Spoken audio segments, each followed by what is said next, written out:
పొంగులేటి శ్రీనివాసరెడ్డి ఆధ్వర్యంలో మీరు కాంగ్రెస్ పార్టీలో చేరారు. ఇప్పటికే ఏడాది దాటిపోయింది. పిడమర్తి రవి పరిస్థితి ఏంది మరి? ఖచ్చితంగా నాకు అవకాశం వస్తుంది. ఎందుకంటే నేను టీఆర్ఎస్ పార్టీలో ఉద్యమకారుడిగా చేరిన. కాంగ్రెస్ పార్టీలో పొంగులేటి శ్రీనివాసరెడ్డి గారితో నాకు పొంగులేటి శ్రీనివాసరెడ్డి గారు చెప్పినది కాంగ్రెస్ పార్టీపై రెడ్ల పార్టీ అనే ముద్ర బలంగా వినిపిస్తోంది. కాంగ్రెస్ పార్టీకి 100కి 90% ఓట్లు వేసింది లంబాడి. ఒక కట్టెలాగా ఆధారంలాగా ఎడ్లుంటే ఓటర్ల పరంగా మాత్రం లంబాడీస్ కాంగ్రెస్ పార్టీకి ఆధారం. వర్గీకరణ అమలవుతుందని చెప్పి మందాకృష్ణ వరుస ప్రెస్ మీట్లు పెడుతున్నాడు. మందకృష్ణ మాదిగా ఏంటి మందకృష్ణ పెడుతున్నాడా? వెనకాల ఏమన్నా పార్టీ మందకృష్ణని వర్గీకరణ విషయంలో మందకృష్ణ మాదిగా ఓన్లీ బయట నుంచి మాట్లాడుతున్నాడు. ఆయన పలుకులు మొత్తం కూడా బీజేపీ చేయాల్సిన పని చేయకుండా మందకృష్ణకి ఎందుకు పిడమర్తి రవి సపోర్ట్ చేయట్లేదు? ఆయన ప్రెస్ మీట్లలో ఎందుకు కనపడట్లేదు? వర్గీకరణకు పిడమర్తి రవి వ్యతిరేకమా అనుకూలమా? ఎట్లా?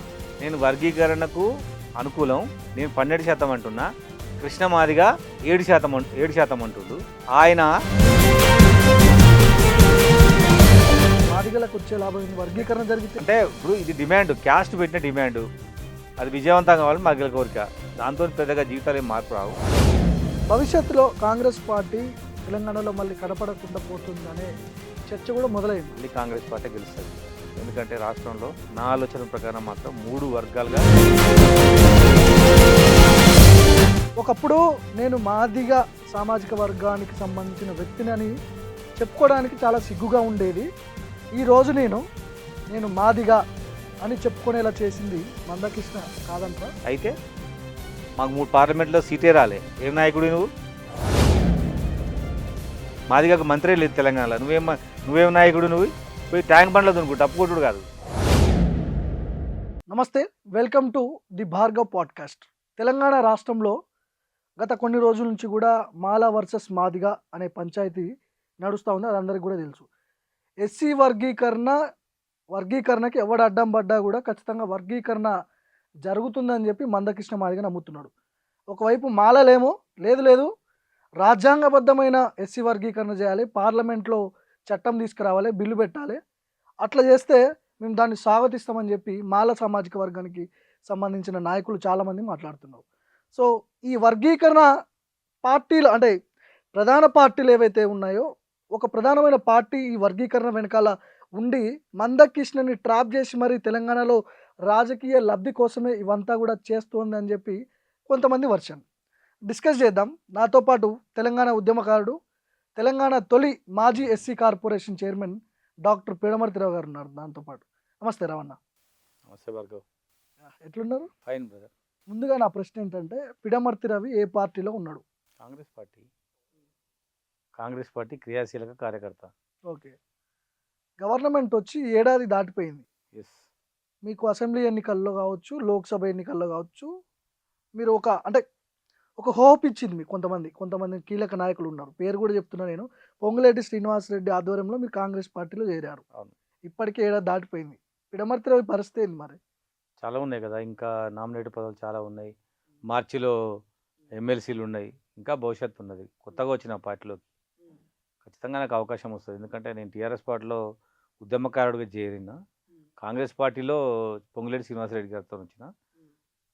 నాకు పొంగులేటి శ్రీనివాసరెడ్డి గారు చెప్పింది ఏంటంటే ఖచ్చితంగా మనకు అవకాశం వస్తుందని హామీ ఇవ్వడం జరిగింది. దాన్ని నమ్ముతున్నా. ఖచ్చితంగా రానున్న రోజుల్లో మంచి అవకాశం వస్తుంది. సో ఇదే ప్రశ్న నేను మిమ్మల్ని చాలాసార్లు అడిగినా, మీరు నాకు చాలాసార్లు ఆన్సర్ చెప్పారు. అంతకుముందు ఒక్కటేసారి లిస్ట్ వచ్చింది, మళ్ళీ రాలే లిస్టు. ఈసారి ఏదైనా జరిగితే నువ్వు చెప్పిందంతా కరెక్ట్ అవుతుంది. అంటే వస్తుందని భావిస్తున్నారు, 100% నమ్ముతున్నారా? 100%. కాంగ్రెస్ పార్టీలో సాధ్యం కాదేమో అనిపిస్తుంది నాకు. కాంగ్రెస్ పార్టీలో సాధ్యమవుతుంది. కాంగ్రెస్ పార్టీలోనే సాధ్యమైంది. టీఆర్ఎస్ పార్టీలో సాధ్యం కాదు. ఎందుకంటే కాంగ్రెస్ పార్టీలో పిసిసి ప్రెసిడెంట్ ఏసీ అవుతాడు, బీసీ అవుతాడు. టీఆర్ఎస్ పార్టీలో కేటీఆర్ తప్పించి పార్టీ ప్రెసిడెంట్ ఎవరు కాలేరు. నేను రేపు భవిష్యత్తులో కాంగ్రెస్ పార్టీలో ఏ స్థాయికైనా పోవచ్చు. ఓకే. అంత అవకాశం ఉంది కాంగ్రెస్ పార్టీలో. కాంగ్రెస్ పార్టీపై రెడ్ల పార్టీ అనే ముద్ర బలంగా వినిపిస్తోంది.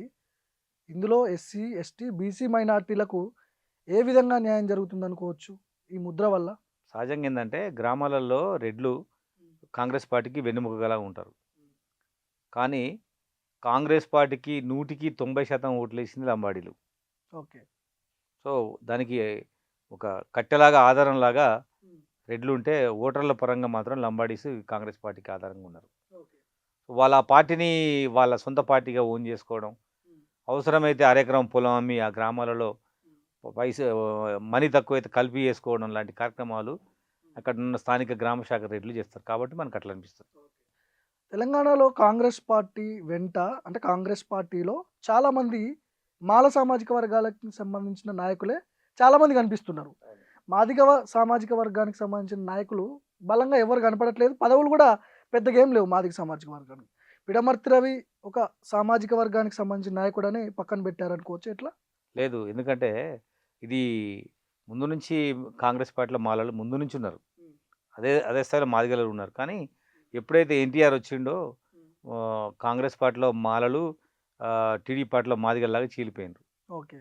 తర్వాత క్రమంలో ఇప్పుడు మాదిగ నాయకులు మన నంది ఎల్లయ్య గారు కావచ్చు, తర్వాత సర్వే సత్యనారాయణ కావచ్చు, ఏఐసి సెక్రటరీ సంపత్ కుమార్ గారు కావచ్చు, ఇట్లా చాలామంది మాదిగ నాయకులు ఉన్నారు.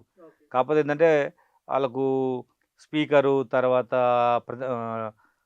డిప్యూటీ సీఎం మంత్రి ఇవ్వడంతో మనకు అట్లా అనిపిస్తుంది. కానీ 2009-14 గవర్నమెంట్లో దామోదర రాజనరసింహ గారు కూడా మాదిగ సామాజిక వర్గానికి సంబంధించిన వ్యక్తి ఉప ముఖ్యమంత్రిగా ఉన్నారు.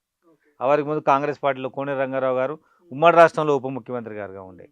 సో మాదిగలకేం తక్కువ లేదు, మాదిగలు కూడా ఎక్కువ ఉన్నారు. కాబట్టి ఇప్పుడు మనకు అట్లా అనిపిస్తుంది. ఇక్కడ ఉన్న అధికారంలో ఉన్న కాంగ్రెస్ పార్టీలో మెజారిటీ మెజారిటీ మాలలే ఉన్నారు అనే ఒక ఆరోపణలు విమర్శలు. మెజారిటీగా మాలలు ఉన్నారు. విక్రమార్క దగ్గర నుంచి వివేక్ వెంకటస్వామి, ఆయన కుమారుడు ఎంపీ, ఆయన అన్నో తమ్ముడు మళ్ళా ఎమ్మెల్యే, మొత్తం ఒకటే కుటుంబంలో ముగ్గురు మాదిగలు కూడా 7 మంది కాంగ్రెస్ లో ఉన్నారు. వీళ్ళందరినీ చూపిస్తున్నారు. మాదిగ సామాజిక వర్గం నుంచి ఎవరున్నారు బలమైన నాయకుడు? ఎందుకు వేముల వీరేశం ఉన్నాడు కదా, ఎమ్మెల్యే కదా. క్యాబినెట్ మంత్రులు ఎవరు ఉన్నారు? దామోదర రాజనరసింహ ఉన్నాడు కదా. ఉండొచ్చు, అంటే తక్కువ అని చెప్తున్నా నేను. మెజార్టీ మాలలు ఉన్నారని చెప్తున్నా నేను. ఎందుకు మిమ్మల్ని ఎందుకు పక్కన పెడుతున్నారు? ఒక పిడమర్తి రవికి ఎందుకు ఇట్లాంటి అవకాశాలు? నాకు మంచి అవకాశం వస్తుంది కాంగ్రెస్ పార్టీలో. ఎందుకంటే మా నాయకుడు ఉన్నాడు, రేవంత్ రెడ్డి గారు కూడా గతంలో నాకు హామీ ఇచ్చిండు. పార్లమెంట్ ఎలక్షన్స్ అప్పుడు నేను మాదిగలకు అవకాశం ఇస్తారు, అవి తొందరపడొద్దు అన్నాడు. సో అట్లా అందుకోసం నేను వెయిట్ చేస్తూ ఉన్నా. సో మీరు బయటికి ఇట్లా చెప్తున్నప్పటికీ కొంత అసంతృప్తిగా ఉన్నట్టు తెలుస్తూ ఉంది. లేదు, నేను చాలా యాక్టివ్గా ఉంటాను. ఎందుకంటే నేను యాక్టివిస్ట్ కాబట్టి నేను చాలా యాక్టివ్గా ఉంటా. అసలు అసంతృప్తి అనేది నాకు ఉండదు. నేను నిత్యం పనిలో ఉండాలని కోరుకునే వ్యక్తిని కాబట్టి నేను దాన్ని దరిచేరనివ్వను. అది నా దగ్గర రాదు, నేను పనిచేస్తూనే ఉంటా. ఓకే.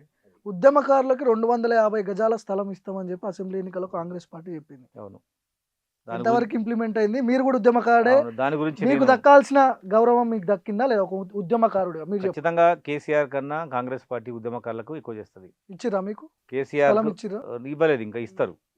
250 గజం స్థలాన్ని శ్రీధర్ బాబు గారు మేనిఫెస్టోలో పెట్టిండ్రు. రెవెన్యూ మినిస్టర్ శ్రీనివాస్ రెడ్డి గారు దాన్ని ఇవ్వాలి. ముఖ్యమంత్రి గారికి అనేక సార్లు చెప్పినాం, వారు సానుకూలంగా ఉన్నారు. ఎందుకంటే మేనిఫెస్టోలో పెట్టినారు కాబట్టి ఖచ్చితంగా అమలు చేస్తారు. ఇప్పటివరకు మేనిఫెస్టోలో పెట్టిన మొత్తం 6 అయిపోయినాయి. మాది 6Bలో మాది ఉంటుంది. ఓకే. అది మేము ఖచ్చితంగా ఉద్యమకారులది. ఇప్పటివరకు ముఖ్యమంత్రి గారు చెప్పిన 6 గ్యారంటీలకు సంబంధించి మొన్న జనవరి 20 తారీఖు అన్నీ అనౌన్స్ చేసిండ్రు. ఇక మిగిలింది మాది ఒక్కటే ఉంది. దాని మీద ఖచ్చితంగా ముఖ్యమంత్రి గారిని కలిసి అడుగుతాం. అందరిని అడుగుతున్నాం. జూపల్లి కృష్ణారావు గారు చెప్పినాం, పొంగులేటి గారు చెప్పినాం, శ్రీధర్ బాబు గారితో గొడవ పెట్టుకున్నాం. మీరే మేనిఫెస్టోలో పెట్టినారు, అమలు జరపాల్సిన బాధ్యత మీదే అని చెప్పి గట్టిగా శ్రీధర్ బాబు గారితో కూడా చెప్పినాం. ఖచ్చితంగా వాళ్ళు చేస్తారు. రవి మాటలను అధిష్టానం పట్టించుకుంటుందా, లెక్కలోకి తీసుకుంటుందా? అసలు నాది కాదు కదా, వాళ్ళు చెప్పిందే నేను చెప్తున్నా. వాళ్ళు చెప్పిందా నేను గుర్తు చేస్తున్నా. వాళ్ళే పెట్టి మేము ఉద్యమకారులకు పెన్షన్ అడిగినాం. కానీ శ్రీధర్ బాబు గారు ఉద్యమకారులకు 250 గజం స్థలం ఇస్తానన్నాడు. అయినా మేము ఒకటి ఒప్పుకున్నాం. వచ్చే ఎన్నికల కాంగ్రెస్ పార్టీని మళ్ళీ గెలిపించి పెన్షన్ అడుగుతాం. ఓకే. ఈ వర్గీకరణ విషయానికి వద్దాం. వర్గీకరణ ఖచ్చితంగా అమలు జరుగుతుంది, దీనికి ఎవడు అడ్డం పడ్డా కూడా సాధ్యం కాదు, ఖచ్చితంగా వర్గీకరణ అమలవుతుందని చెప్పి మందాకృష్ణ వరుస ప్రెస్ మీట్లు పెడుతున్నాడు. మందకృష్ణ మాదిగ ఏంటి మందకృష్ణ పెడుతున్నాడా, వెనకాల ఏమన్నా పార్టీ మందకృష్ణని ఆడిస్తుంది అనుకోవచ్చా? ఎట్లా చూస్తారు దీన్ని? వర్గీకరణ విషయంలో మందకృష్ణ మాదిగ ఓన్లీ బయట నుంచి మాట్లాడుతుండు. ఆయన పలుకులు మొత్తం కూడా బీజేపీ చేయాల్సిన పని చేయకుండా మాదిగల చేతికి డప్పు చెప్పులు ఇచ్చిండ్రు వాళ్ళు. నిజానికి కేంద్ర పార్లమెంట్ చట్టం చేస్తే సికింద్రాబాద్లో మోడీ వచ్చినాక ఆ మోడీని పోయి పార్లమెంట్లో బిల్లు పెడితే అయ్యేపోయే పంచాది. దీన్ని మళ్ళీ మమ్మల్ని రోడ్డు మీద తీసుకొచ్చిండు 30 ఏళ్ళ తర్వాత కూడా మోడీ. ఆయన పెట్టేది ఏంటంటే ఒక చిన్న విషయం ఉంటుంది. ఇప్పుడు వర్గీకరణ మీద ముఖ్యమంత్రి గారు 5వ తారీఖు మీటింగ్ పెడతానన్నాడు, చర్చ చేస్తానన్నాడు. వర్గీకరణ చేయండి అని కృష్ణమాదిగా ఒక ప్రెస్ మీట్ ఇస్తాడు. ఆల్రెడీ దానికి సంబంధించి లక్షల డప్పులు వేల వెయ్యి గుంటల గొంతులు, కార్యక్రమం లక్ష డబ్బులు. పిలిపించిండ్రు. అది రేపు అసెంబ్లీలో రేపు చర్చకు వస్తుంది. వచ్చే ఇంకా 4 రోజులకు దాన్ని క్యాబినెట్లో ఆమోదిస్తారు, అది అయిపోద్ది. కాబట్టి ఇది నేనే చేసిన అంటాడు కృష్ణమాదిగా. ఓకే. సో ఇదంతా జరుగుతుందని కృష్ణమాదికి ముందే తెలుసు. ముందే తెలుసు కాదు, ఆయన కొంత అంచనా వేసుకుంటాడు, లీడర్ కదా, కొద్దిగా అంచనా వేసుకొని ఏం జరగబోతుందో దాన్ని ఆలోచించుకొని దానికి సంబంధించిన ప్రెస్ మీట్లు ఇచ్చి పెట్టుకుంటూ వస్తూ ఉంటాడు. ఓకే. సో ఇలా ప్రెస్ మీట్ అయింది, రేపు 1,00,000 గుంతలు అవుతుంది, తర్వాత కాంగ్రెస్ ప్రభుత్వం వర్గీకరణ ఏం చేస్తుంది, కాబట్టి నేను తెచ్చిన అంటాడు. ఇప్పుడు మందకృష్ణ మాదిగ పెట్టేటటువంటి ప్రెస్ మీట్లో కావచ్చు, మీరు పార్టీని పక్కన పెట్టండి. ఈ ఈ వర్గీకరణ గురించి మాట్లాడేటప్పుడు పార్టీని పక్కన పెట్టి మందకృష్ణకి ఎందుకు పిడమర్తి రవి సపోర్ట్ చేయట్లేదు, ఆయన ప్రెస్ మీట్లలో ఎందుకు కనపడట్లేదు, వర్గీకరణకు పిడమర్తి రవి వ్యతిరేకమా అనుకూలమా ఎట్లా? నేను వర్గీకరణకు అనుకూలం, నేను 12% అంటున్నా, కృష్ణమాదిగా 7% అంటుండు. ఆయన రాష్ట్రాన్ని యూనిట్గా చేసుకోమంటాడు, నేను జిల్లాలుగా యూనిట్గా చేసుకోమంటున్నా. నేను జనాభా దామాషా ప్రకారం అంటున్నాను, ఆయన ఎస్సీ వర్గీకరణ ఏబిసిడి అంటుండు. ఇది మా మధ్యలో గొడవ. ఎందుకు కృష్ణమాదిగతో పోతుర్రంటే వాళ్ళంతా లీడర్లు కాదు కదా, వాళ్ళంతా అనుచరులు, కృష్ణమాదిగ అనుచరులు. ఒకప్పుడు కృష్ణమాదిగతో పనిచేసి కృష్ణమాదిగని విమర్శించిపోయిన వాళ్ళు. నేను ఎప్పుడు కృష్ణమాదిగతో పనిచేయలేదు, కృష్ణమాదిగకు కరెక్ట్గా 20 ఏళ్ళ నుంచి ఆపోజిట్ ఉన్న వ్యక్తి నేను. సేమ్ సామాజిక వర్గం, మేము ఇద్దరం ఒకటే క్యాస్ట్. అయినా ఆయన విధానాలు నాకు నచ్చలే, ఎందుకంటే ఇది 2014 నుంచి ఇంకెక్కువైపోయింది ఆయన. ఎందుకంటే ఒక మాదిగా తల లేపితే ఓర్చుకోలేడు ఆయన. నన్ను ఓడియాలని సత్తుపల్లిలో 5 రోజులు కూర్చున్నాడు మందకృష్ణ. మొన్న ఆర్ఎస్ ప్రవీణ్ కుమార్ పోటీ చేస్తే హెలికాప్టర్ వేసుకొని పోయి దిగి ఆడ ఓడియడానికి తిరిగిండు. ఆంధ్రలో డొక్క మాణిక్యవర్గ ప్రసాద్ పోటీ చేస్తే అతన్ని ఓడియాలని ఆపోజిట్ కులానికి చెప్పొచ్చిండు. ఓకే. అటువంటి వ్యక్తి మమ్మల్ని బతకనివాడు, మమ్మల్ని లేవనివాడు ఆయన. నేను ఆయనతో ఉండొద్దని కోరుకున్నా. నేను పిడమర్తి రవి అని చెప్పుకోవాలి, నేను కృష్ణమాదిగ మనిషిని, నేను కేసీఆర్ మనిషిని నేను ఎప్పుడు చెప్పుకోలేదు, చెప్పుకొని కూడా నా పేరు చెప్పుకుంటా. నేను సొంత సామాజిక వర్గానికి సంబంధించిన నాయకులకు ఎందుకు ఇట్లాంటి అన్యాయం చేస్తారు? నేను ఎదుగుతా ఆయనకు నష్టం కాదు. తెలంగాణ సామాజిక వర్గానికి సంబంధించిన నాయకులు బలంగా మారితే అదే ఆయన సమస్య. గొప్పగా గర్వంగా అట్లా లేదు ఆయనకు. ఆ సమస్య ఉంటే తెలంగాణ ఉద్యమంలో నేను ఉన్నప్పుడు నన్ను పెట్టిన బాధలు అన్నింది కాదు కృష్ణమాదిగ. ఉద్యమం టైంలో ఎన్ని బాధలు పెట్టిండు, అన్ని బాధలు పెట్టిండు నన్ను. అంటే ఏం చేసిండు, ఏం జరిగింది? నన్ను చైర్మన్ కానియకుండా చేసిండు, నన్ను ఉద్యమకాలకి సస్పెండ్ చేయాలనుకున్నాడు, నన్ను అసలు నా మీద భౌతిక దాడి చేసి నన్ను ఉద్యమానికి దూరం చేయాలనుకున్నాడు. కానీ అన్నిటిని తిప్పికొట్టిన కృష్ణమాదిగని. అంటే ఉద్యమానికి ఒక్కటే లీడర్ ఉండాలి, ఆ లీడర్ మందకృష్ణ కావాలి. ఆయన వర్గీకరణ ఉద్యమం కదా, నా తెలంగాణ ఉద్యమం కదా. ఓకే. ఆయన వర్గీకరణ ఉద్యమం, నా తెలంగాణ ఉద్యమం సంబంధమే లేదు. కానీ తెలంగాణ ఉద్యమంలో నుంచి ఒక మాదిగ కెరటం వస్తే, ఓ మాదిగ వీరుడు వస్తే ఆయనకు నష్టం. అందుకోసమనే నన్ను బతకనిచ్చేవాడు కాదు. ఓకే. ఇప్పుడు మీలాంటి మాదిగ సామాజిక వర్గంలో మీలాంటి నాయకులు బలంగా ఏర్పడితే మందకృష్ణకి డ్యామేజ్ అవుతుంది. అంటే ఒక్కడే ఉండాలంటున్నావు. అంతే, ఆయన కోరిక అదే. ఒక్కడే చచ్చిపోయిన దానిక ఆయన ఉండాలి, చచ్చిపోయిన దానిక వర్గీకరణ ఉద్యమం ఉండాలి. వర్గీకరణ అయ్యే ఛాన్సెస్ ఎంతవరకు ఉన్నాయి తెలంగాణలో? అంటే నిజానికి వర్గీకరణ ఒక 1-2 నెలల కంప్లీట్ అవుతుందని నేను అనుకుంటున్నా. రేపు క్యాబినెట్లో పెడుతురు, లేకపోతే రేపు అసెంబ్లీలో చర్చ జరుగుతుంది. రేవంత్ రెడ్డి గారు ఈ విషయంలో క్లారిటీగా వర్గీకరణ చేయాలన్నాడు. ఇది లంబాడి కులస్తులు అయితే ఇది మాదిగ కులస్తులు కావాలని ఆయన కోరిక. ఇక్కడ నాకు అర్థం కాదు ఏంటంటే సుప్రీంకోర్టు డైరెక్షన్ ఓన్లీ తీర్పు, అంటే తీర్పు ఫైనల్ చేయలేదు, రాష్ట్రాలకు వదిలేసింది. చేసుకుంటారా లేదా అనేది మీ ఇష్టం. ఒకవేళ తెలంగాణ రాష్ట్రంలో వర్గీకరణ చేయాలి అని సెంట్రల్ గవర్నమెంట్ అనుకుంటే వాళ్ళు ఒక బిల్లు తీసుకొచ్చి చట్టం చేయొచ్చు కదా. ఎందుకు డైరెక్షన్ ఇచ్చి వదిలేసి ఈ మాదిగల మధ్యలో ఎందుకు పంచాయతీ పెడుతున్నారు? అయితే ఇప్పుడు బీజేపీ పార్టీ ఏంటంటే అన్ని కులాలకు మేము దగ్గరే, అన్ని కులాలకు మేము వ్యతిరేకం కాదని చూపించడం కోసం వాళ్ళు చేయాల్సిన పనిని రాష్ట్రాలకు అప్పచెప్పిండ్రు. సో వర్గీకరణ విషయంలో బీజేపీ సైలెంట్గా ఉన్నది. చూడండి, మీరు చేయాలనుకుంటే చేయొచ్చు కదా అంటున్నా నేను. చేయొద్దని వాళ్ళది ఏంటంటే మేము దళితులకు కొట్టుకొని చావండి, రాష్ట్రాలకు అప్పచెప్పిండ్రు. చర్చ ఉండాలి, మీరు కొట్టుకోవాలి, కాకపోతే మేము డైరెక్షన్ ఇచ్చినామని చెప్పి ఏదో మాటలు అఫిడవిట్ ఇచ్చారు, మాకేం అభ్యంతరం లేదని. రాష్ట్రాలు చేసుకోమన్నది, ఇప్పుడు రాష్ట్రం చేయాలి. సో బీజేపీ ఏంటంటే చాలా చేతులు దులుపుకున్నది. అక్కడ నుంచి వర్గీకరణ విషయం నుంచి బీజేపీ పక్క తప్పుకున్నది. మాదిగోళ్ళకేం మేము చేసినట్టు మాదిగోళ్ళకేమో మేము చేసినట్టు, మాలోళ్ళకేమో మేము ఎక్కడ చేసినాం అన్నట్టు. ఆ. ఇప్పుడు మాల సామాజిక వర్గానికి సంబంధించిన కొంతమంది నాయకులు పేర్లు ఎక్కడ నేను మెన్షన్ చేయను. వివేక్ పేరు ఒక్కటి తీసుకుంటా నేను. వివేక్ మాల సామాజిక వర్గానికి సంబంధించిన నాయకులతో బహిరంగ సభలు పెట్టిస్తున్నాడు. మాల ఏదో సభ ఏదో పెట్టినట్టున్నారు మొన్న. మాలల సింహ గారు మాలల సింహగర్జన. సో వివేక్కి ఇందులో వచ్చేటటువంటి లాభం ఏంటి? ఎందుకు ఇట్లాంటివి పెట్టిస్తున్నాడు? ఎట్లా చూడాలి? వివేక్ నాకు తెలిసి ఆయన ఎస్సీ రిజర్వేషన్లని అనుభవించకపోయి ఉంటాడు. ఒక ఎమ్మెల్యే ఎంపీ పదవి తప్పించి వాళ్ళ కుటుంబంగానే ఎక్కడ ఈ రిజర్వేషన్లు అనుభవించకపోయి ఉంటారు. ఇప్పుడు ప్రత్యేకంగా రిజర్వేషన్లకు వర్గీకరణకు 30 ఏళ్ళ తర్వాత ఇప్పుడు ఎందుకు అడ్డం వస్తుందంటే కేవలం మంత్రి పదవి కోసమే. మంత్రి పదవి కోసమే. ఆయనకి రేపు మంత్రి పదవి విస్తరణలో వస్తుంది, ఖచ్చితంగా ఆయన వర్గీకరణ ఉద్యమాన్ని ఆపేస్తాడు. ఇంకోటి కూడా ఉంది, వివేక్ వర్గీకరణ, వివేక్ మంత్రి పదవి, మాదిగలకు వర్గీకరణ. ఓకే, అంతే ఇక అట్లా జరగవచ్చు. వర్గీకరణ వల్ల సరే జరిగింది అనుకుందాం. మాదిగల జీవితాలు ఏమైనా బాగుపడే అవకాశం ఉంది ఇక్కడ ఇప్పుడు వర్గీకరణ చూడండి, జరిగితే? తెలంగాణలో 64 మెడికల్ కాలేజీలు. మంత్రి పదవి తీసుకొని పోతేవా ఇంకేముంది? అదే మంత్రి పదవి మాదిగోళ్ళకి వస్తే బాగుంటది కదా అంటున్నాను. నేను అటనట్లేను, మాదిగలకు వర్గీకరణ ఇస్తారు కాబట్టి దానికి కౌంటర్గా మాలలకు మినిస్టర్ ఇస్తారు. అంతే చెరొకటి. అందుకు గతంలో కూడా చంద్రబాబు నాయుడు గారు ఉన్నప్పుడు వర్గీకరణ చేసినప్పుడు కాకిమాధవరావు గారికి చీఫ్ సెక్రటరీ ఇచ్చిండ్రు, మాదిగలకు ఏబిసిడి చేసిండ్రు. ఇప్పుడు కూడా వివేక్ మినిస్టర్ ఇస్తారు, మాదిగలకు ఏబిసిడి చేస్తారు. వచ్చే లాభం ఏంది? మాదిగలకు వచ్చే లాభం ఏంది వర్గీకరణ జరిగితే? అంటే ఇప్పుడు ఇది డిమాండ్, క్యాస్ట్ పెట్టిన డిమాండ్, అది విజయవంతం కావాలని మాదిగల కోరిక. దాంతో పెద్దగా జీవితాలు ఏం మార్పు రావు. నేను అదే అంటున్నా, మార్పు ఎందుకంటే జరుగుతుంది అంటున్నా. 64 మెడికల్ కాలేజీలు తెలంగాణలో ఉన్నాయి, 1,00,000 ఇంజనీరింగ్ కాలేజ్ సీట్లు మిగిలిపోతున్నాయి. ఓకే, ఉద్యోగాలు వచ్చేటప్పుడు మాత్రం కొద్దిగా మాదిగలకు అవకాశం వస్తుంది. సరే, ఆ 64 మెడికల్ కాలేజ్ కూడా మాదిగలకు సీట్లు వస్తాయి వాళ్ళ కులం ప్రకారం. కృష్ణమాదిగ డిమాండ్ ప్రకారం సుప్రీంకోర్టు తీర్పు ప్రకారం మాత్రం వర్గీకరణ జరిగితే తెలంగాణ మాదిగలకు పెద్దగా లాభం ఉండదు. పద్మశ్రీ కూడా ఇచ్చారు కదా మొన్న మందకృష్ణకి. దీన్ని ఎట్లా చూడొచ్చు? బీజేపీ పార్టీ అనుచరుడు కదా, కాంగ్రెస్ పార్టీ బీజేపీ పార్టీకి చాలా దగ్గర వ్యక్తి. ఓకే, కిషన్ రెడ్డి గారికి ప్రధాన స్నేహితుడు. స్నేహితుడు. ఆయన కిషన్ రెడ్డి, ఈయన కృష్ణారెడ్డి, అట్లా తిరుగుతారు అన్నలం లాగా. ఇద్దరు పార్ట్నర్స్ అంట, నిజమేనా? ఆ విషయం నాకు తెలియదు. నేను ఎక్కడో విన్నా, నాకు కూడా ఫ్రెండ్స్ అని తెలుసు. ఫ్రెండ్స్ అని తెలుసు. బిజినెస్ ఫ్రెండ్సా? తెలియదు. అట్లా కాదు కాదు, సామాజిక ఉద్యమాలలో ఫ్రెండ్స్.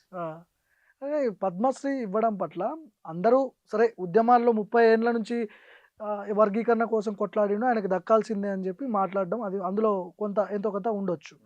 కానీ తెలంగాణలో గద్దర్పై బండి సంజయ్ కొన్ని సంచలనమైన వ్యాఖ్యలు చేసిండు. నక్సలైటు, పోలీసు వాళ్ళని చంపించిండు, బీజేపీ కార్యకర్తలు చచ్చిపోతే పాటలు పాడిండు. సో ఈ లైన్లో సంజయ్ వ్యాఖ్యలు చేయడం జరిగింది. గద్దర్ కంటే మందకృష్ణ గొప్పవాడా అనే లైన్ కూడా వచ్చింది ఇక్కడ. చాలామంది మాట్లాడారు. ఎట్లా చూడొచ్చు దీన్ని? గద్దర్ లైన్ వేరు, కృష్ణమాదిగ లైన్ వేరు. ఆయన మావోయిస్ట్ పార్టీ, ఈయన మాదిగ పార్టీ. సో కృష్ణమాదిగకు ఆల్రెడీ ఆయన బీజేపీ లైన్లో ఉన్నాడు కాబట్టి ఆయన తెచ్చుకోగలిగిండు. రాష్ట్ర ప్రభుత్వం ఇచ్చిన లిస్ట్ కాకుండా కేంద్ర ప్రభుత్వం లిస్టులో వచ్చింది. బండి సంజయ్కి మేనర్స్ లేదు, ఆల్రెడీ ఆ ఇచ్చే దాంట్లో ఆయనకు సంబంధం లేదు, ఆ ఇచ్చిన కమిటీలో ఆయన లేడు, ఆ ఎవరి లిస్ట్ వచ్చిందో ఆయనకు తెలియదు. రాష్ట్ర ప్రభుత్వం ఇచ్చిన లిస్ట్ మీద ఆయన కామెంట్ చేసి బదనామయ్యాడు. అంతకుమించి అందులో బండి సంజయ్కి అయితే సంబంధం లేని సబ్జెక్ట్ అది. గద్దర్పై ఇట్లాంటి వ్యాఖ్యలు అదే అవసరం లేదు. ఆ మనిషి లేదు. ఇప్పుడు లేడు కదా, లేని వ్యక్తి గురించి ఆరోపణలు చేయటం, ఆయన ఎప్పుడు చేసిన దాని గురించి కామెంట్ చేయటం. అసలు బండి సంజయ్ ఆ కమిటీలో లేడు, ఏ రాష్ట్ర ప్రభుత్వం పంపిన లిస్ట్ గురించి ఆయనకు తెలియదు. బదనం కావడం ఇదే అది కిషన్ రెడ్డి చూసి నేర్చుకోమని బండి సంజయ్ని ఎట్లా ఉండాలో రాజకీయాలలో. అంటే ఏ పార్టీ అధికారంలో ఉంటే ఆ పార్టీతో సాన్నిహిత్యం ఉంటుందా కిషన్ రెడ్డికి? కిషన్ రెడ్డి కట్టే ఇరగదు, పాము చావదు, నాన్ కాంట్రవర్షియల్. బండి సంజయ్ ముక్కు సీటి ఎడబడదా మాట్లాడతాడు, అట్లా బదనం అవుతాడు, పదవి కూడా పోగొట్టుకున్నాడు. ఓకే, ఈ వర్గీకరణ విషయం, వర్గీకరణ తెలంగాణలో ఒకవేళ వర్గీకరణ జరిగితే మందకృష్ణకు వచ్చేటటువంటి లాభం ఎట్లాంటి లాభాలు ఉంటాయి? నిజానికి పోరాట యోధుడు అనుకోవచ్చా? ఆయన ఎప్పుడో చేసుకోవాల్సిన పని. ఇప్పుడు ఆయన పెట్టిన డిమాండుని సమాజం అంతా అంగీకరించినాక, పార్టీలను అందరూ అంగీకరించినాక, కులం మొత్తం కూడా అంగీకరించినాక దీనికి ఎవరడ్డు? మాల సామాజిక వర్గం వాళ్ళు ఎందుకు అడ్డుపడుతున్నారు? ఎక్కడ అడ్డుపడరు చెప్పండి, ఎక్కడ అడ్డుపడరు వాళ్ళు? అవే కదా సింహగర్జన, ఇవన్నీ మీటింగ్ ఎందుకు పెడుతున్నారు? ఇప్పుడు వాళ్ళు మీటింగ్ పెట్టుకున్నారు కదా, వాళ్ళు మీటింగ్ పెట్టుకుంటే డబల్ మీటింగ్ పెట్టాలి కదా మాదిగలు. వాళ్ళు 20 లక్షలు ఉంటే 40 లక్షల పైన. నేను అదే అడగబోతున్నా, ఎవరు ఏ సామాజిక వర్గం ఎక్కువ ఉంది తెలంగాణలో? మాదిగలు ఎక్కువ, చాలా. మేమే ఎక్కువ ఉండమని చెప్తున్నారు వాళ్ళు. ఎట్లయితే నీకు ప్రభుత్వం దగ్గర లెక్కలు ఉంటాయి. నేనేం చెప్పుడు వేరు, నువ్వు చెప్పుడు వేరు కదా.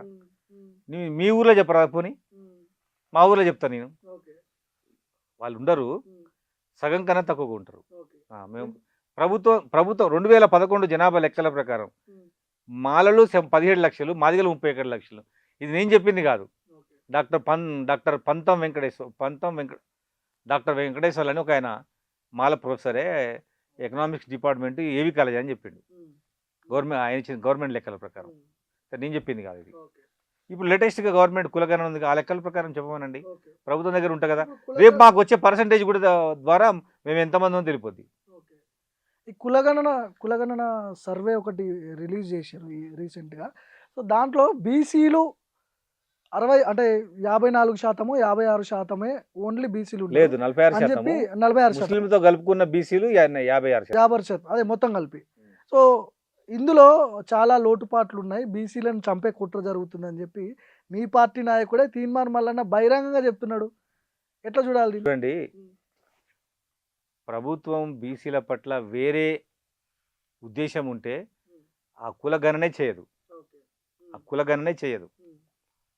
ఆయన ఉద్దేశం ఏంటి? సీఎం గారి ఉద్దేశము కులాల జనాభా లెక్కలను పెట్టి పదవులు ఇవ్వాలి. ఆయన ఉద్దేశం అది. అందుకోసం కులగణన చేయించండు. ఎవరైనా చేయించారు దేశంలో? రాహుల్ గాంధీ చెప్పిండు, రేవంత్ రెడ్డి చేసిండు. మీ కులాన్ని చంపాలని ఎందుకు ఉంటుందండి సమాజంలో? ఈ కులాన్ని చంపాలని ఎందుకు ఉంటుంది? ఇంత బహిరంగంగా స్టేట్మెంట్లు ఇస్తున్నాడు కదా ఎమ్మెల్సీ తీన్మార్ మల్లన్న, అధిష్టానం దృష్టిలో ఉందా? ఉంటుంది, ఖచ్చితంగా. ఇవాళ కదా రేపు క్రమశిక్షణ చర్యలు ఉంటాయి ఆయన మీద. తప్పకుండా. పార్టీలో ఉండి పార్టీకి వ్యతిరేకంగా, పార్టీ నాయకులకు వ్యతిరేకంగా మాట్లాడితే అది ఎట్లా సమంజసంగా ఉంటుంది? ఆయనకు అంతకు ఇష్టం లేకపోతే పార్టీని విడిపోయి ఇంకో పార్టీ పెట్టుకొని బీసీలకు రాజ్యాధికారం తెమ్మను. దానికి ఎవరు అడ్డం ఉంటారు? అంటే పార్టీ సస్పెండ్ చేస్తే కొత్త సానుభూతి వచ్చే అవకాశం ఉంటుంది కదా, అందుకోసం పార్టీ ఆగుతుంది కావచ్చు. పార్టీ స్ట్రాటజీ సస్పెండ్ చేద్దాం కావచ్చు. ఆయనే మాట్లాడి ఆయనే పోతారు కావచ్చు. ఎప్పుడు అనిపించలేదా మీలాంటి నాయకుల? చాలా అనిపించింది, చాలా బాధగా. ఎందుకంటే నేను కూడా అదే గ్రాడ్యుయేట్ టికెట్ కావాలని అడిగినప్పుడు పార్టీ నాకు మేము తిరుమల మల్లన్నకి హామీ ఇచ్చినాం అన్నారు. ఓకే, నేను కూడా ఒక ఇన్ఛార్జిగా అశ్వరాపేట ఇన్ఛార్జిగా పనిచేసి మనోడు వస్తే ఆ రోజు మీటింగ్ కూడా పెట్టినాం. అటువంటి వ్యక్తి పార్టీని తిడితే చాలా బాధ అవుతుంది. సరే చూద్దాం పార్టీ ఏం నిర్ణయం తీసుకుంటారు. భయంకరమైన స్టేట్మెంట్లు కదా ఈ చివరి. రెడ్డి ముఖ్యమంత్రి రేవంత్ రెడ్డి ఈ రాష్ట్రానికి రెడ్ల ఓట్ల అవసరం లేదు, అంత దమ్ముంటే పార్టీ పెట్టుకోమనండి, అదేదో పోసి తగలబెడతాం చెయ్యమనండి. స్టేట్మెంట్లు భయంకర ఉత్త మాటలు చేయడం కాదు. వాళ్ళు పార్టీ కాంగ్రెస్ పార్టీలకు పోయి కాంగ్రెస్ పార్టీని నమ్ముకొని కాంగ్రెస్ పార్టీ యొక్క కష్టాలలో ఉండి పొలాలు అమ్ముకొని కొట్లాటలు చేసి పార్టీని 10 ఏళ్ల పాటు ఉండి అధికారం తెచ్చుకోండి. మీరు కూడా మల్లన్న గారు మీరు ఒక పార్టీ పెట్టండి, ఖచ్చితంగా మీకు కూడా జనాలు ఓట్లు వేస్తారు, మిమ్మల్ని కూడా ముఖ్యమంత్రి చేస్తారు మిమ్మల్ని నమ్మితే. బీసీ పార్టీ పెట్టమంటారు. బీసీ పార్టీయా, జనరల్ పార్టీయా, మల్లన్న పార్టీయా పెట్టుకొని జనాలను ఓట్లు అడుగు, తప్పేం లేదు. అందులో ఉండి అందులో తినడం నిన్ను జనాలు ఎవరు నమ్మరు. ముఖ్యమంత్రి అయిన తర్వాత రేవంత్ రెడ్డి కొంత దూకుడు తగ్గినట్టు అనిపిస్తా ఉంది. అవును, ఒకప్పుడు రేవంత్ రెడ్డి గారు నిత్యం కేసీఆర్ అనేది, ఈ మధ్యలో చాలా అంటే అన్నిటికీ చాలా తక్కువ ఆలోచించి మాట్లాడుతుంది. ఈ మధ్య కాలంలో ఒక్కసారి మాట్లాడినట్టుకుంది, చాలా రోజుల తర్వాత కోపం వచ్చి ఉంటుంది. ఎవరి గురించి? కేసీఆర్ గురించి. నేను బయలుదేరుతున్నా అన్నాడు కదా, ముందు నువ్వు కట్టబట్టుకో అన్నాడు. అదొక్కటే విన్నా, ఇంతకు ముందు ఎప్పుడు లేదు. కేసీఆర్ ని తిట్టని స్పీచ్ ఉండదు కదా. లేదు, ఒక్కసారి ఈ మధ్యలో చాలా రోజులు బంద్ అయింది. ఇప్పుడు మాత్రం ఒక్కసారి ఈ మధ్య కాలంలో, అది షాదీనగర్లో అనుకుంటా, అంతే. తర్వాత లేదు, మళ్ళీ ఆ వరకు ముందు కూడా లేదు, భవిష్యత్తులో కూడా ఉండకపోవచ్చు. ఏంటిది అంటే కేసీఆర్ ని తిట్టకపోవచ్చు. ఎట్లా అనిపిస్తుంది? కేసీఆర్ సైలెంట్, మౌనం వెనక ఏమన్నా తుఫాన్ రావచ్చు అనుకుంటారు? ఏముండదు, ఆయన తుఫాన్ ఉండదు, ఏముండదు. అట్లా అంటా ఉంటాడు, వస్తున్నా చూడు సింహం వల్ల గర్జిస్తా, కొట్టలేడు కదా ఆయన, కొట్టలేడు, రాడు. ఆయన వల్ల కాదు ఇప్పట్ల. లాస్ట్ 1 year లో వస్తే రావాలి కానీ ఇప్పట్లో అసలే రాడు. ఎందుకు మీ పార్టీ వాళ్ళు కావచ్చు, మీరు కావచ్చు, అంత తక్కువ అంచనా వేసి తక్కువ అంచనా? ఆయనకు అధికారం ఉంటేనే రోడ్డు మీదకి వస్తాడు. అధికారం ఉంటేనే రోడ్డు మీదకి వస్తాడు, రాడు. కేసీఆర్ హాయిగా ప్రశాంతంగా అక్కడ ఉంటాడు. ఉద్యమ నేతగా పేరు ఉంది. ఇప్పుడు తెలంగాణని 10 ఏళ్ళు ఉద్యమ నేత అయితే ఇక్కడ ప్రజలు ప్రతిపక్షంలో హోదా ఇచ్చినప్పుడు ప్రజల తరపున ఉండాలి కదా. మరి ఏది నువ్వు లేనే ప్రతిపక్ష నాయకుడు కనపడకుండా పోతుండే. ఈ రోజులు కొద్దిగా అసెంబ్లీ సమావేశాలు జరిగితే రావాలిగా, ఒకటికి వచ్చి సంతకం పెట్టిపోతాడు. ఎట్లాంటి రాజకీయాలు చూడొచ్చు భవిష్యత్తులో? అంటే ఊహించలేం. అంటే 2029 గురించి మాట్లాడుకుంటే మనం అంటే ఊహించకపోవచ్చు. రాజకీయ పార్టీలు ఏదైనా జరగవచ్చు, అప్పటికప్పుడే ఇదైతుంటాయి. భవిష్యత్తులో కాంగ్రెస్ పార్టీ తెలంగాణలో మళ్ళీ కనపడకుండా పోతుంది అనే చర్చ కూడా మొదలైంది. అంటే ఈ 4 ఏండ్లే మనకి ఇంకా తర్వాత మనం గెలుస్తామో లేదో అని కూడా మీ పార్టీ మంత్రుల్లోనే కొన్ని సందేహాలు ఉన్నాయంట. లేదు, మళ్ళీ కాంగ్రెస్ పార్టీ గెలుస్తుంది. ఎందుకంటే రాష్ట్రంలో నా ఆలోచన ప్రకారం మాత్రం 3 వర్గాలుగా పార్టీలు ఉండేటట్టు అనిపిస్తుంది. ఒకటి కాంగ్రెస్ పార్టీ నాయకత్వంలో ఒక పార్టీ, టీఆర్ఎస్ పార్టీ ఒకటి. సో వాళ్ళతో ఎవరైనా సైలెన్స్ అవుతారో చూడాలి. అదే ఆంధ్రలో ఉన్నటువంటి టీడీపీ, బీజేపీ, జనసేన వాళ్ళు ఈ 3 పార్టీలు మూడు భాగాలుగా అంటే 3 గ్రూపులుగా ఉంటారు. ఆ 2 గ్రూపులు కనుక ఉంటే కాంగ్రెస్కు అనుకూలంగా ఉంటుంది. మళ్ళీ 40% పైన ఓట్లతోటి కాంగ్రెస్ పార్టీ మళ్ళీ అధికారంలోకి వస్తుంది. సో చివరిగా చెప్పండి, మీ గురించి చెప్పండి. పిడమర్తి రవిని ఎట్లా చూడాలి భవిష్యత్తులో? మేము భవిష్యత్తులో ఒక పెద్ద తెలంగాణ విముక్తి నాయకుడుగా చూడొచ్చు. తెలంగాణ ఉద్యమ నాయకుడు, ఇక పోరాటం చేసిన అవన్నీ అయిపోయినాయి. ఇప్పుడు పదవులలో అంటే ఎట్లాంటి పొజిషన్లో చూడాలి రవిని? కాంగ్రెస్ పార్టీలో మంచి అవకాశం. అన్యాయం జరగకుండా న్యాయం ఎట్లా చేస్తారు అంటున్నారు. ఇప్పుడు కార్పొరేషన్ చైర్మన్లు ఉన్నాయి, ఎమ్మెల్సీ ఉన్నాయి, పార్టీ పదవులు ఉన్నాయి, ఎట్లనైనా అవకాశం రావచ్చు. అంతకు మించి నేను ఈ వర్గీకరణ అయిన తర్వాత ఒక భవిష్యత్ కార్యాచరణ నిశ్చయించుకున్నా. దాన్ని మళ్ళీ చెప్తా ఒకే ఒక మాటలో, తెలంగాణ రాష్ట్రంలో నార్త్ ఇండియా ఆగడాలు ఎక్కువైపోయినాయి, కల్తీ ఎక్కువైపోయింది. కల్తీ వ్యాపారము, కల్తీ రియల్ ఎస్టేటు, 2 నెంబర్ దందా ఇక్కడ తెలంగాణలో ఎక్కువైంది. వాటికి వ్యతిరేకంగా ఇప్పుడున్న మొత్తం సంఘాలని వారికి వ్యతిరేకంగా పానీపూరి గో బ్యాక్ అనే మూమెంట్ తీసుకోబోతున్నా. దానికి మీ అందరితో చర్చించి, మీ అందరితో మాట్లాడి, మీ అందరి నిర్ణయం తీసుకున్నాక ఉద్యమాన్ని ప్రారంభిస్తా. అందుకోసమనే 12% తోటి జిల్లాల వర్గీకరణ వెంటనే చేయమని నేను ముఖ్యమంత్రి గారిని కోరుకుంటున్నాను. అంతే, వేరేదేం లేదు. ఇక లేదు, మందకృష్ణ చేసేటటువంటి ఉద్యమంలో రవి భవిష్యత్తులో ఎంటర్ అయ్యే అవకాశాలు ఉన్నాయా? మందకృష్ణకు ఉద్యమం అయిపోయింది, ఆయనతో కలిసి పనిచేసే అవకాశాలు లేదు, ఎంతవరకు వినండి. ఉంటున్నాయి? నాకు తెలిసి 5వ తారీఖు తర్వాత ఎంఆర్పిఎస్ దుకాణం బంద్ అవుతుంది. MRPS కృష్ణ మాదిగకు దుకాణం పని ఉండదు, బంద్. బంధు. రేవంత్ రెడ్డి చేసే వర్గీకరణతోటి ఎంఆర్పిఎస్ దుకాణం క్లోజ్ అయిపోద్ది. ఓకే. రెండోది ఏంటంటే 30 ఏళ్ళ పాటు కృష్ణమాదిగ ఉద్యమం చేసింది కదా, ఆయనకు 30% కూడా క్రెడిట్ రాదు. ఓకే. మొత్తం credit goes to Revanth Reddy, Congress. Revanth Reddy Congress. ఎందుకంటే కృష్ణమాదిగ అడిగింది 7%, రేవంత్ రెడ్డి ఇచ్చేది 10% పైన. అంటే ఎక్కువ అనుకున్న దానికి ఎక్కువ ఇస్తున్నాడు. మా జనాభా ప్రకారం కదా మేము అడిగేది. మా జనాభా మాదిగ జనాభా పెద్ద తెలంగాణలో కులగణన లెక్కల ప్రకారం ఆల్రెడీ రేవంత్ రెడ్డి గారు తెలుసు. 2011 జనాభా లెక్కల ప్రకారం మాదిగలు ఎంతరో తెలుసు. చెప్తున్నా కదా, కృష్ణమాదిగ పెట్టిన డిమాండ్ 1994లో పెట్టిన డిమాండ్ ఏబిసిడిలో మాదిగలకు 7%. అది మా డిమాండ్ కాదు, ఉమ్మడి రాష్ట్ర డిమాండ్ అది. సో మా డిమాండ్, తెలంగాణ మాదిగల డిమాండ్ 12%. అందులో కృష్ణమాదిగ లేడు, అసెంబ్లీలో లేడు. ఆయన రేపు క్యాబినెట్లో చర్చించాడు. ఆయన ఎక్కడ ఉంటాడు చెప్పండి? నెక్లెస్ రోడ్లో డబ్బు పట్టుకొని తిరుగుతాడు. అంతకుమించి ఏం జరుగుతుంది? ఇదేంది ఉద్యమం? ఏదో కొత్త ఉద్యమం, 1,00,000 డప్పులు 1000 గొంతులు అంటున్నాడు. ఆ డప్పులు పెట్టుకొని తిరుగుతా అంటున్నాడు. ఏంది అసలు? నేనేమంటున్నా అంటే 1,00,000 డప్పులు వచ్చేటప్పుడు, 1000 గొంతులు వచ్చేటప్పుడు, పాడేటోళ్ళు 1000 మంది అంటే వాళ్ళ కోరస్ 10 మంది, 1,10,000 మంది వస్తున్నప్పుడు ఎందుకు నువ్వు సికింద్రాబాద్ పీరియడ్ గ్రౌండ్, లేకపోతే ఎన్టీఆర్ స్టేడియము, లేకపోతే సరూనగర్ స్టేడియంలో పెట్టుకోవట్లేవు? నువ్వు ప్రదర్శన ట్రాఫిక్లో ఎందుకంటే నేను అంటున్నా, ఒక పెద్ద నాయకుడు, 30 ఏళ్ళ పోరాటం, పెద్ద కులం, సోషల్ మీడియాలో అహోహో అంటున్నారు. పెద్ద ప్రదర్శన చేయొచ్చు, ఎక్కడైనా చేయొచ్చు. ఇప్పుడు మాదిగలు అనగానే ఇంకా డప్పు కొట్టుకుంటూనే ఉంటారా ఏంది? అదే మేము చెప్పేది, మేము అదే చెప్తున్నాం కదా.